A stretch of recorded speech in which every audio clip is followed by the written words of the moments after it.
میں نے کہا واقعہ کیا ہوا؟ کہنے لگا حضرت اللہ نے مجھے دولت دی، مال دیا، زمینیں دی تو میں عیاش ہو گیا۔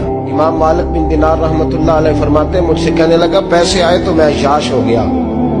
رمضان کا مہینہ تھا، عصر کے بعد میری اماں افطاری کی تیاری کر رہی تھی، میں گیا، میں نے کہا شراب پی ہوئی، اماں روٹی دے، تو اماں کہنے لگی شرم کر، شرم کر، روزہ رکھا نہیں تو جنہوں نے رکھا ہے ان کا تو خیال کر۔ کہتے اماں کی بات کا مجھے غصہ لگا، میں کہا کرتا ہوں بد نصیب ہے وہ بیٹا جس کا باپ اس سے بات کرتے ہوئے ڈرتا ہے کہ پتہ نہیں کہاں سے بولے گا۔